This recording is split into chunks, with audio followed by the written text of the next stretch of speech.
Amém.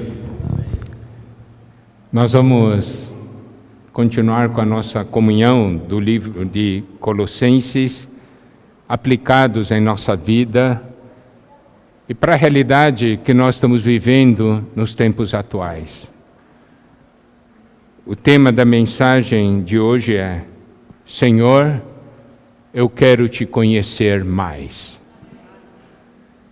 É baseado em Colossenses 2, versículos 1 a 3, que diz: Gostaria, pois, que soubesseis quão grande luta venho mantendo por vós, pelos laudicenses, e por quantos não me viram face a face, para que o coração deles seja confortado e vinculado juntamente em amor, e eles tenham toda a riqueza da forte convicção do entendimento, para compreenderem plenamente o mistério de Deus Cristo, em quem todos os tesouros da sabedoria e do conhecimento estão ocultos. Nós, na última vez, vimos a necessidade de nós apacentarmos o coração dos irmãos. Cuidar do coração dos irmãos para que sejam encorajados, para que sejam vinculados, aproximados, tecidos juntos nesse tecido de amor, e para que eles tenham a riqueza da forte convicção do entendimento. Vimos como é importante nós sabermos em quem nós temos crido. E hoje nós vamos desenvolver a parte seguinte que diz: para compreenderem plenamente o mistério de Deus, Cristo, em quem todos os tesouros da sabedoria e do conhecimento estão ocultos. Existe um mistério nesse universo que é o mistério de Deus. E o que é maravilhoso é que nós podemos conhecer o mistério de Deus, que é Cristo. Quem pode explicar Deus? Quem pode falar como Deus é? Nós temos Cristo. O mistério de Deus é Cristo, porque Cristo é quem revela a Deus. E Paulo lutava, cuidava dos irmãos, somente para que os irmãos, depois de passar por tribulações, pudessem se sentir bem. Por que ele estava confortando e vinculando os irmãos em amor, apacentando o coração deles? É para quê? Simplesmente para que os problemas fossem resolvidos? Não! É para que eles tivessem a riqueza da forte convicção do entendimento, para que eles pudessem compreender plenamente o mistério de Deus Cristo. Então aqui tem um ponto muito importante. Paulo lutava, cuidava dos irmãos, para que os irmãos pudessem conhecer Cristo, para que os irmãos pudessem conhecer a Deus. E eu quero dizer uma coisa: ninguém pode conhecer a Deus por você. Você tem que conhecer a Deus pessoalmente. Ninguém pode conhecer a Deus no seu lugar.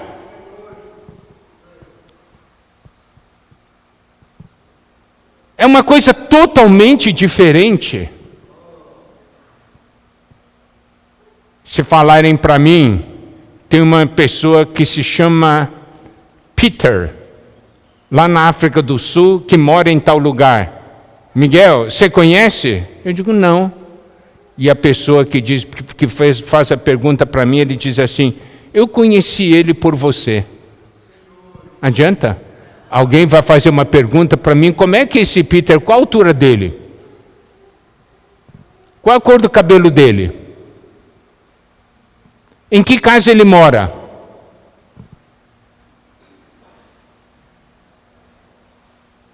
Se alguém fizer uma pergunta assim, eu tenho que perguntar para esse meu amigo: qual que é a altura dele? Daí eu respondo. Qual a cor dele? Qual é a cor dele? Não sei. Onde é que ele mora? Onde é que ele mora? É assim que você conhece a Deus? Você entende? Agora, se um dia eu conhecesse Peter pessoalmente e passar a conviver com ele, a coisa vai ser diferente. Você pode perguntar para mim, eu vou falar. Porque eu o conheci. O que o Peter gosta de comer? Vou dizer, ele gosta de comer churrasco. Então, eu sei o que ele gosta. Eu sei o que ele sente, porque eu o conheço. Está vendo? E como nós conhecemos a Deus? Conhecer a Deus não é simplesmente conhecer a Deus, conhecer a Cristo, não é simplesmente conhecer a Deus e a Cristo. Tem muitas coisas ali. Porque em Cristo estão todos os tesouros da sabedoria e do conhecimento. Olha, que coisa espetacular!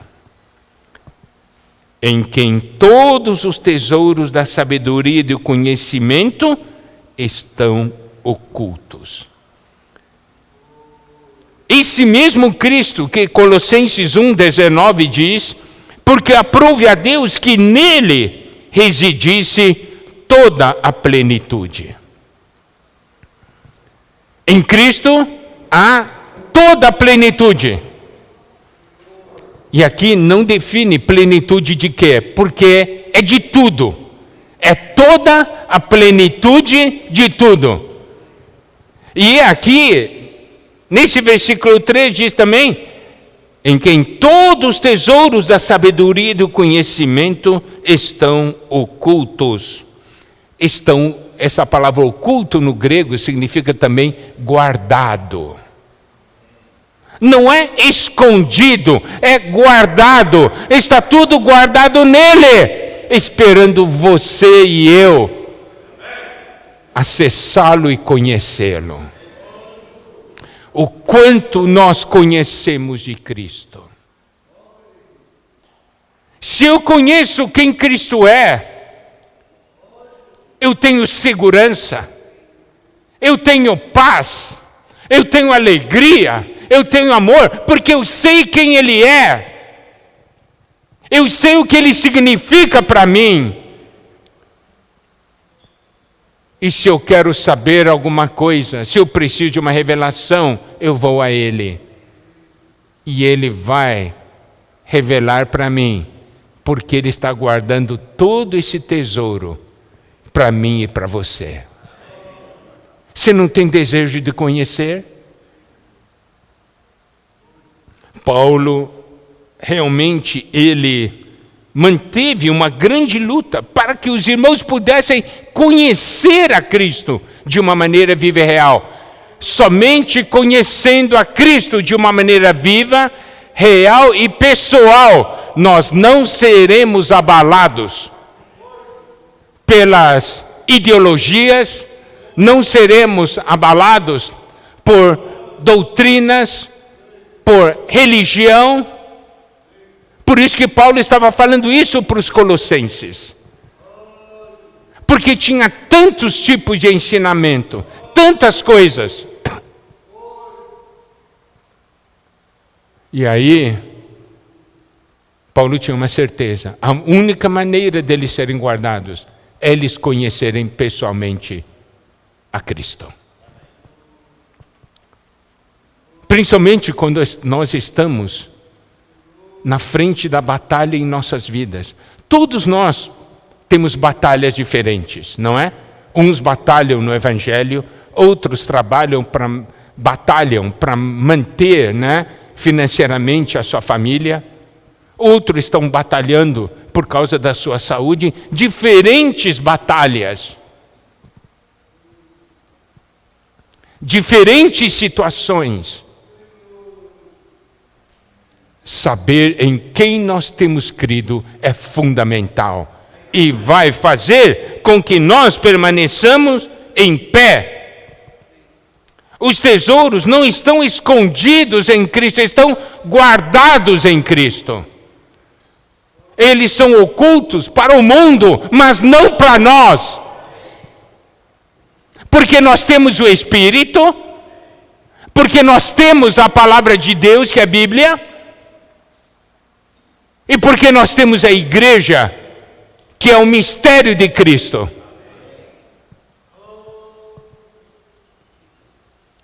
Olha só, 1 Coríntios 1, 24. Mas para os que foram chamados, tanto judeus como gregos, pregamos a Cristo, poder de Deus e sabedoria de Deus. Olha só o impacto desse versículo. Cristo, poder de Deus e sabedoria de Deus. Quer dizer, quando você conhece Cristo, você não somente tem poder, tem também sabedoria. De que adianta ter poder e não ter sabedoria? Esse poder causa destruição. Que adianta sabedoria e não ter poder? Você não consegue fazer as coisas. Mas, aleluia, Cristo é poder de Deus e sabedoria de Deus. E eu preciso conhecer a Cristo, eu preciso conhecer o poder de Deus e a sabedoria de Deus.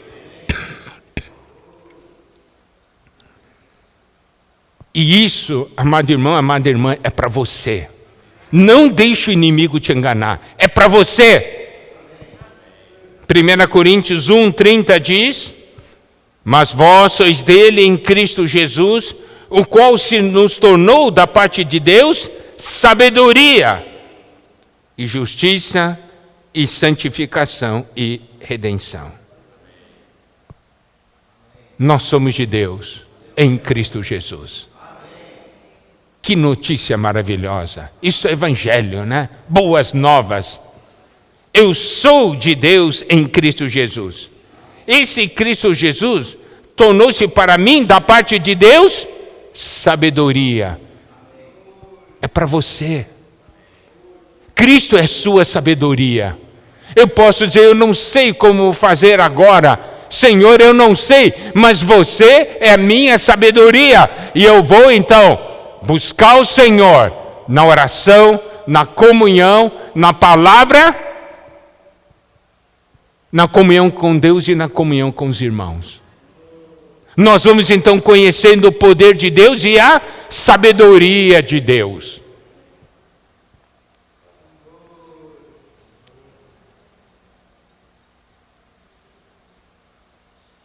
Primeira Coríntios 12, versículo 8, diz o seguinte: porque a um é dada, mediante o Espírito, a palavra da sabedoria, e a outro, segundo o mesmo Espírito, a palavra do conhecimento. Então, o Espírito é aquele que nos dá a palavra da sabedoria. Está vendo? É o Espírito. Se o Espírito quer dar a você, ele vai dar a você a palavra da sabedoria. Alguém vai passar por uma situação difícil, você encontra essa pessoa e essa pessoa pede ajuda a você.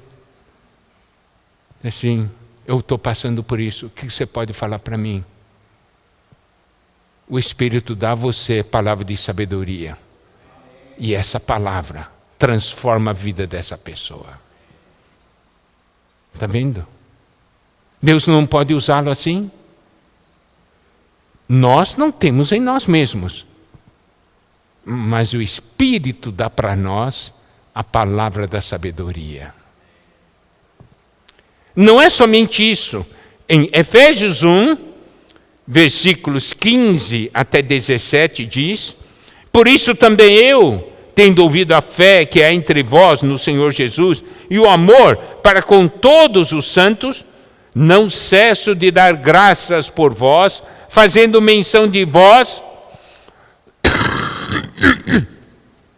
nas minhas orações, para que Deus de nosso Senhor Jesus Cristo, o Pai da glória, vos conceda espírito de sabedoria e de revelação no pleno conhecimento dele.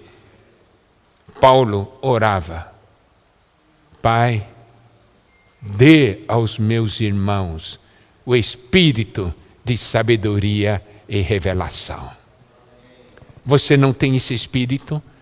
O espírito que há no seu interior é um espírito de sabedoria e revelação. O que eu devo fazer? Eu devo me voltar ao espírito. A minha atitude não é perguntar: como é que é? Não, eu sei em quem eu tenho crido. Porque eu conheço, eu tenho uma experiência viva com Ele. Eu sei quem é o meu Deus.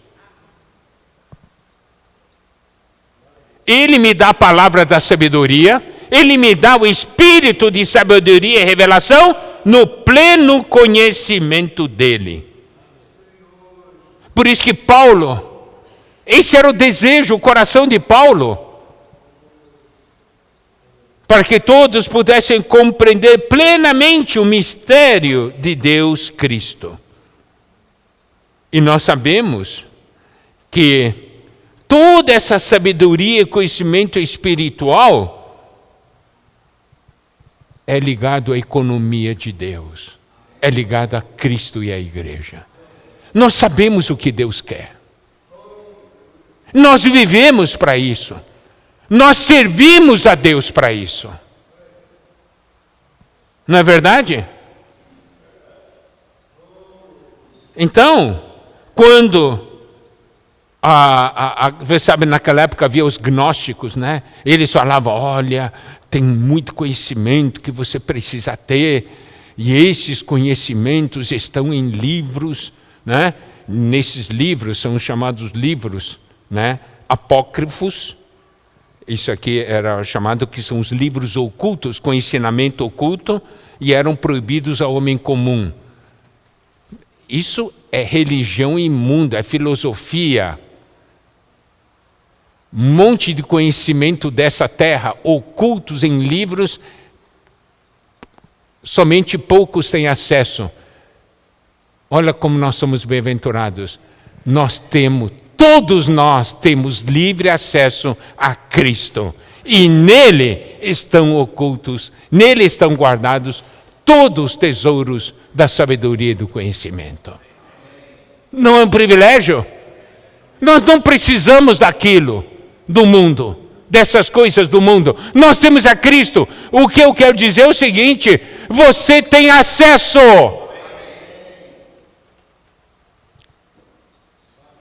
Você tem acesso. Sabe, naquele dia no tribunal de Cristo, muitos vão dizer diante de fato: Senhor, eu não sabia. O Senhor vai falar: isso não é desculpa, porque você teve acesso e você não quis acessar. Entende? Eu não sei. Tem que saber. Quando eu ainda não era naturalizado, eu era estrangeiro.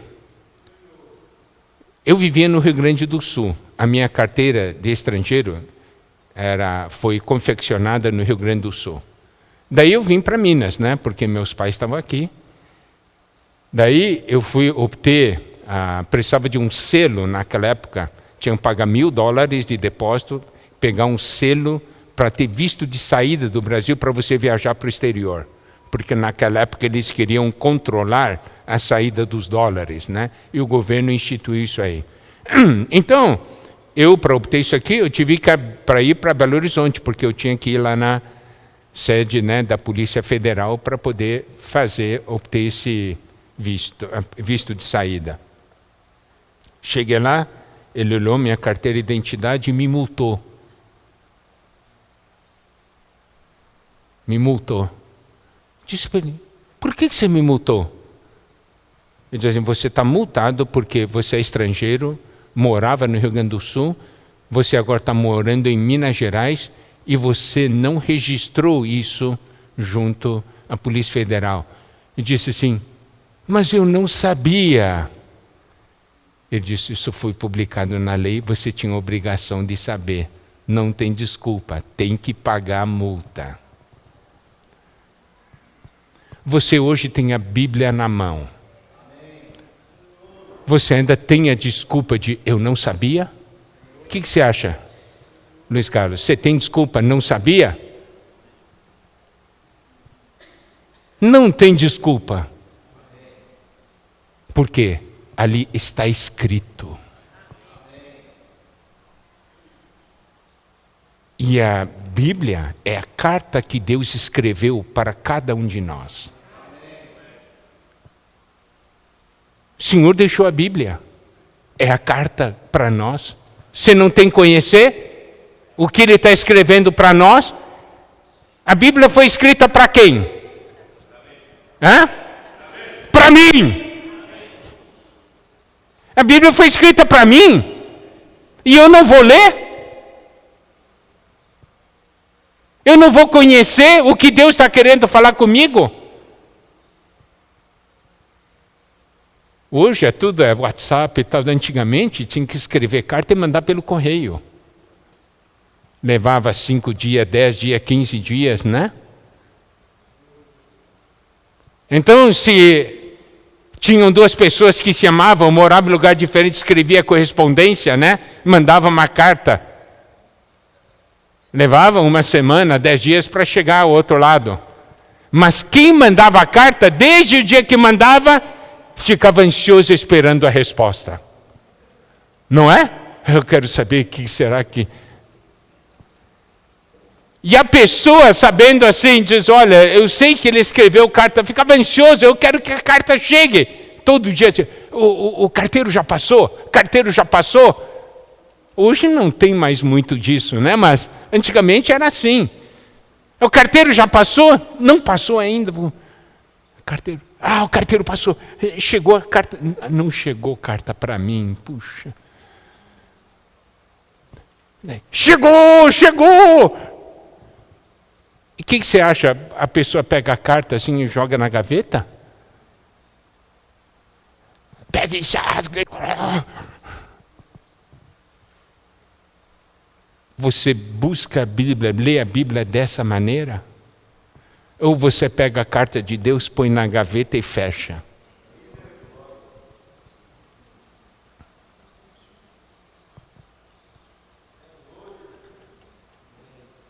Nós todos temos acesso. Quem é que não precisa de sabedoria? Tiago 1:5 diz, se porém algum de vós necessita de sabedoria, peça a Deus, que a todos dá liberalmente, nada lhes impropera, e se-lhe-á concedida. A versão King James atualizada diz assim, se algum de vós tem falta de sabedoria, roga a Deus, que a todos concede liberalmente com grande alegria. Quer sabedoria? Deus disse, toma, Ele dá com alegria.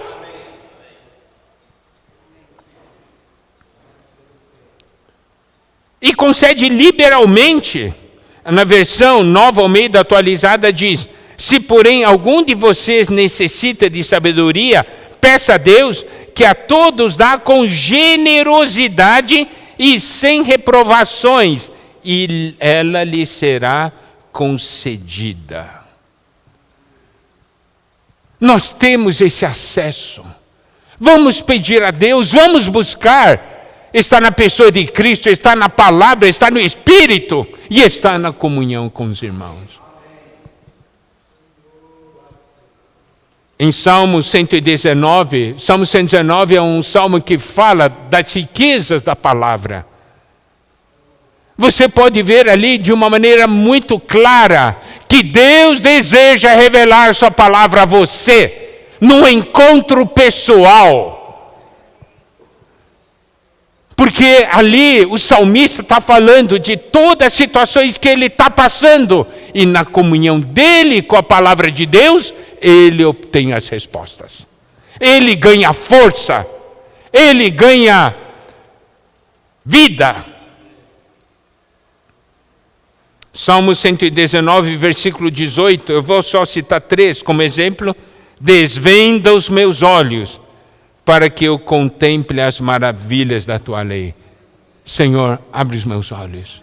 Eu quero ver a maravilha da sua palavra, porque Deus quer revelar.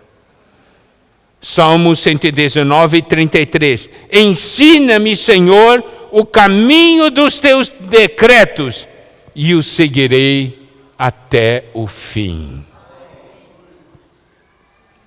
Salmo 119, 50.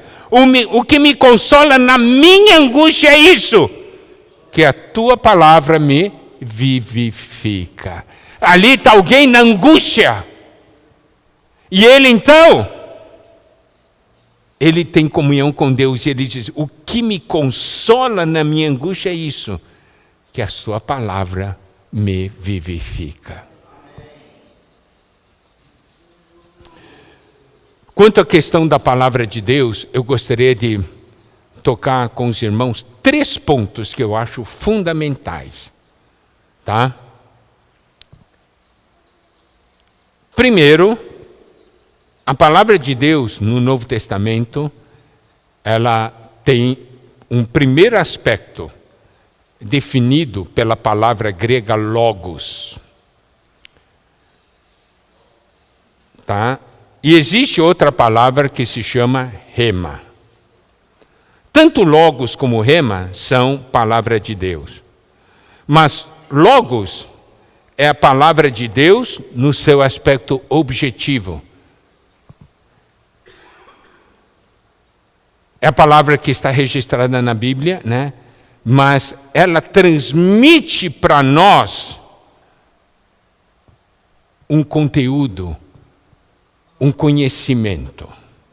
Isso é logos. Transmite para nós uma ideia, um conceito. Então, quando você lê, você ganha o logos. Você passa a ter um conhecimento, mas é um conhecimento, inicialmente, um conhecimento objetivo. Então, inicialmente, a palavra para nós é logos. Agora, existe o versículo 2 Timóteo 3:16. 3:16. Toda a Escritura é inspirada por Deus e útil para o ensino, para a repreensão, para a correção, para a educação na justiça. O que é Escritura? É a Bíblia. Está ali, Escritura. Escritura é, no grego, graphe, alguma coisa escrita. Mas preste atenção, nós temos que ver como foi escrita. Toda a Escritura é inspirada por Deus ou soprada por Deus. Isso quer dizer o quê? Que Deus soprou sobre o autor e o autor tomou esse resultado do sopro e escreveu. Correto? Grafê. Toda a Escritura é soprada por Deus. E olha só, aqui diz, útil para o ensino, para a repreensão, para a correção, para a educação na justiça. Então, essa Escritura soprada por Deus é útil. Porque produz algo em nós. Porque foi algo soprado por Deus. Você sabe, na verdade, como funciona o conceito da Escritura no seu aspecto de vida? É o seguinte, você sopra, Deus sopra, e a pessoa escreve.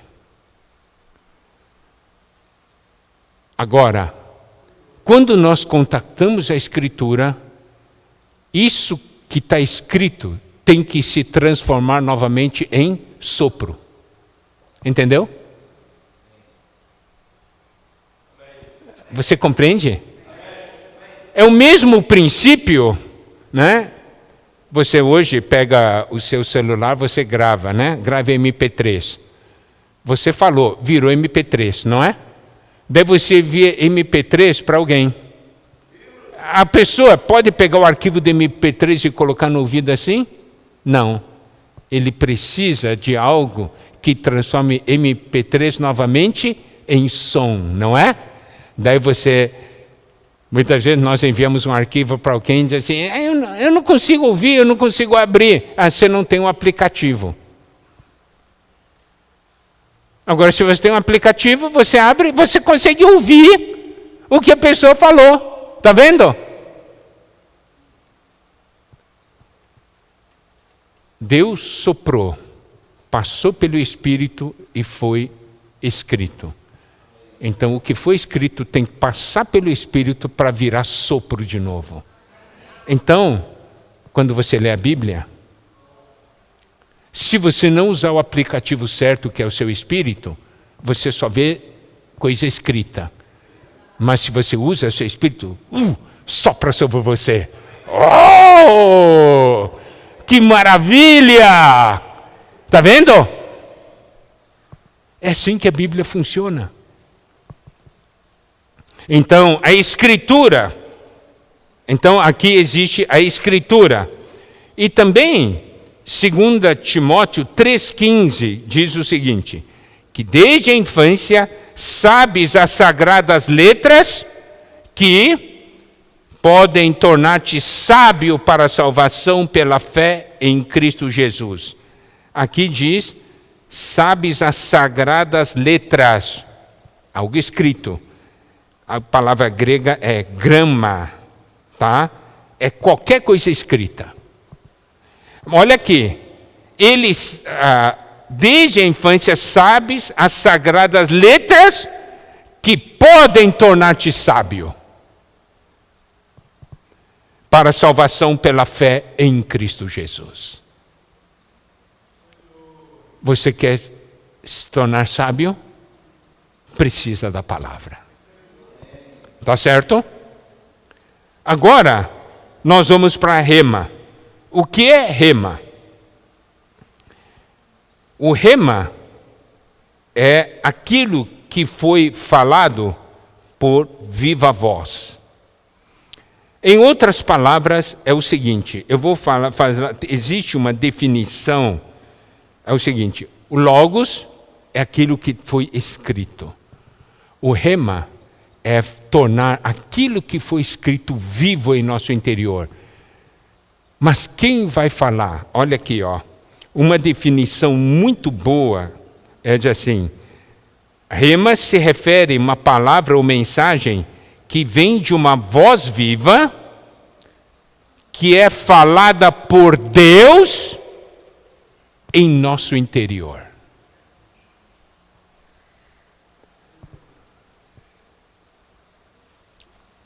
Entende o que eu quero dizer?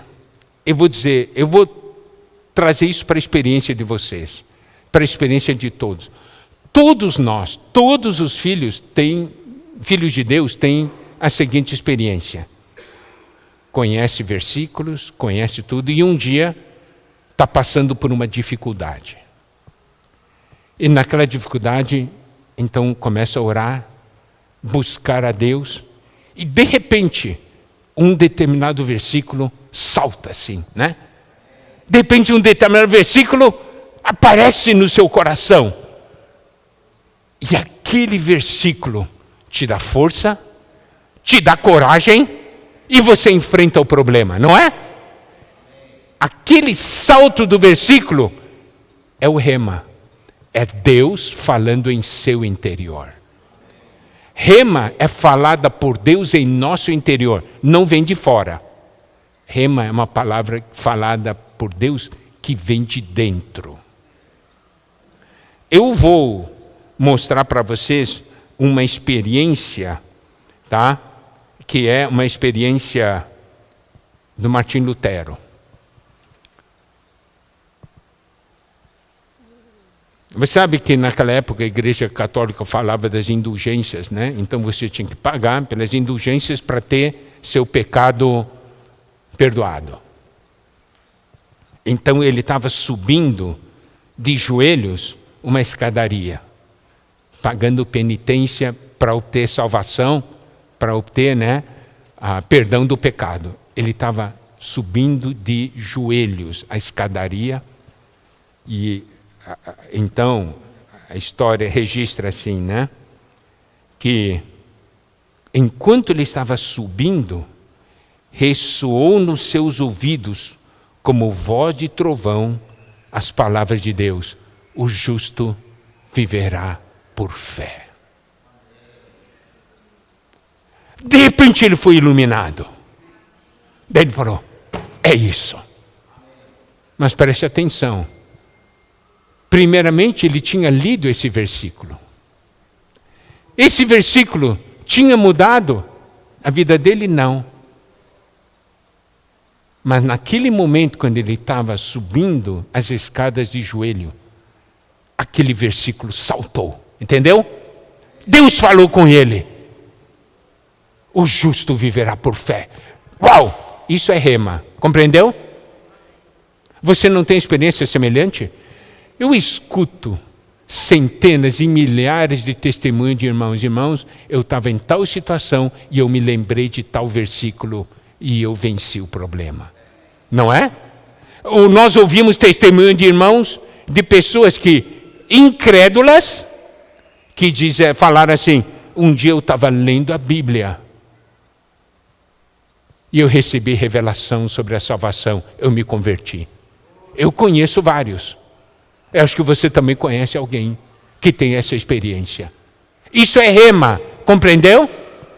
Agora, o que nós precisamos hoje dar atenção, é o seguinte.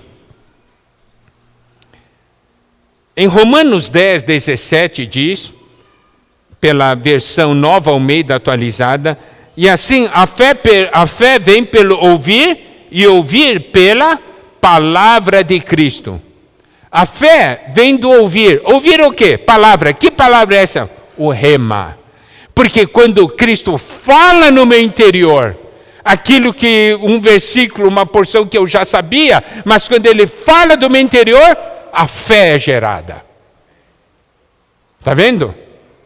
E outra coisa que nós precisamos também verificar é a experiência que o apóstolo João nos dá.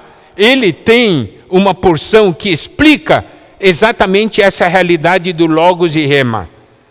1 João 2, versículos 7 e 8. Diz assim: amados, não vos escrevo mandamento novo, senão mandamento antigo, o qual desde o princípio tivestes. Esse mandamento antigo é a palavra que ouvistes. Tá? Vamos ver o que João está falando. Eu não estou dando para vocês um mandamento novo. É isso aí que ele está dizendo. Eu estou dando para vocês um mandamento antigo. Antigo no tempo, né? Não na qualidade. É no tempo. Antigo no tempo. É a palavra que vocês receberam lá no início. Esse mandamento antigo é a palavra que ouviste. Foi a palavra que um dia você ouviu. Tá certo? Que nesse caso foi o que o Senhor Jesus falou em João 13, 34. Novo mandamento vos dou, que vos ameis uns aos outros, assim como eu vos amei, que também vos ameis uns aos outros. Essa era a palavra que eles tinham ouvido, né, do Senhor Jesus e que também tinha sido transmitido aos irmãos. E aqui diz assim: eu não estou escrevendo um mandamento novo, eu estou escrevendo um mandamento antigo no tempo, o qual desde o princípio tiveste. Vocês já ouviram essa palavra lá no início. Esse mandamento antigo é a palavra que ouvistes. Olha o versículo 8. Todavia, vos escrevo um novo mandamento. Aquilo que é verdadeiro nele e em vós, porque as trevas se vão dissipando e a verdadeira luz já brilha. O que isso quer dizer? Isso quer dizer o seguinte: esse mandamento que um dia você ouviu, quando ele se torna verdadeiro ou se torna realidade, porque a verdade e realidade é a mesma palavra, quando se torna realidade em você, e essa palavra é uma luz que brilha e vai dissipando as trevas, esse mandamento se torna novo. Isso é o rema, entendeu? Aquele versículo que você conhecia, de repente se torna um versículo vivo, cheio de poder, que marca a sua vida. Mas era um versículo que você já conhecia. Você conhecia como Logos, mas agora se torna rema, porque Deus falou no seu interior. Os irmãos compreendem? Então, o que nós precisamos perceber? Aquilo que é antigo, o Logos, nós ganhamos desde que nos convertemos, né? Nós vamos ganhando conhecimento da palavra de Deus. Mas Deus quer fazer com que esse conhecimento da sua palavra se torne algo novo e vivo a cada dia. Então, o que ele faz? Ele vai transformando essa palavra realidade em nosso interior. À medida que vai falando em nosso interior, se torna real e a luz brilha. O Senhor vai revelando, vai falando. Vai revelando, vai falando. O Senhor renova continuamente a sua palavra em nossas vidas. Por isso que você, quando lê a Bíblia, né? Muitas vezes, de repente você lê assim, eu já li a Bíblia tantas vezes, mas eu nunca vi esse versículo antes. Você não teve experiência assim? É? Mas, porque naquele dia aquele versículo é importante para você. Olha só, tem esse versículo na Bíblia. E eu já tinha lido antes. Está vendo? Então, nós podemos ver que quando nós recebemos de Deus, nós não recebemos de uma vez por todas. É passo a passo. O Senhor vai iluminando, vai renovando. E quando essa palavra brilha e se torna realidade, se torna algo novo em nossas vidas. Tem experiência de milhares de irmãos que falaram como eles leram a Bíblia e se converteram. Tinham lido a Bíblia várias vezes, mas um dia lendo a Bíblia se converteu.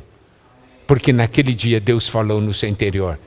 Antes ele tinha Logos e esse rema apareceu.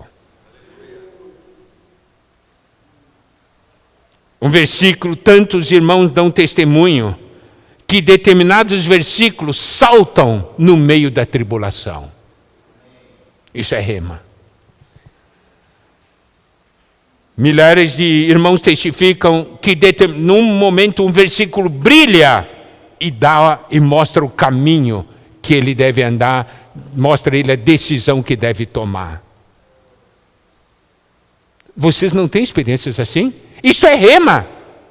Deus falando no seu interior. Rema é o Senhor falando e a unção se movendo em nosso interior. 1 João 2,20, que diz, vós possuís unção que vem do santo e todos têm desconhecimento. 1 João 2,27, quanto a vós outros, a unção que dele recebestes permanece em vós e não tendes necessidade de que alguém vos ensine, mas como a sua unção vos ensina, respeito de todas as coisas e é verdadeira e não é falsa, permanecei nele, como também ela vos ensinou. Agora, vou tocar um versículo chave de Colossenses e fazer a conexão com Romanos. A chave de Colossenses está em Colossenses 3,16. Habite ricamente em vós a palavra de Cristo. Essa palavra é Logos. Amado irmão, amada irmã, habite ricamente em vós Logos. Entendeu? Você tem que ir depositando. Tem que ir depositando. Porque essa é a base que Deus vai usar para poder falar com você a palavra rema. Entendeu? Então, isso, olha assim, habite ricamente em vós a palavra de Cristo, instruí-vos e aconselhai-vos mutuamente em toda a sabedoria, louvando a Deus com salmos, hinos e cânticos espirituais, com gratidão no vosso coração. Então nós precisamos ter o Logos em nós. E aí vamos para Romanos 10, 17, e assim a fé vem pelo ouvir e ouvir pela palavra de Cristo. A palavra de Cristo aqui é rema. Então Colossenses 3,16 diz, Logos de Cristo. Romanos 10, 17 diz, rema de Cristo. Tenha Logos, que o rema vai se manifestar em sua vida. Se você não tem o Logos, Deus não tem base de transformar em rema. Compreendeu? E aí, no versículo 4, a primeira parte diz, assim digo, para que ninguém vos engane, com raciocínios falazes. Veja a importância de nós conhecermos o Senhor, principalmente nessa era final. Conhecemos o Senhor pessoalmente, por meio da oração, por meio do Espírito, por meio da Bíblia, por meio da comunhão com Deus e com os irmãos. Esse era o coração de Paulo. Compreendemos plenamente, compreendermos plenamente o mistério de Deus Cristo. Que essa seja a nossa realidade. Sejamos todos irmãos e irmãs que conhecem plenamente o mistério de Deus Cristo, em quem todos os tesouros da sabedoria e do conhecimento estão ocultos ou estão guardados. Lembre-se, nós temos acesso a esses tesouros. Que o Senhor nos abençoe. Vamos orar.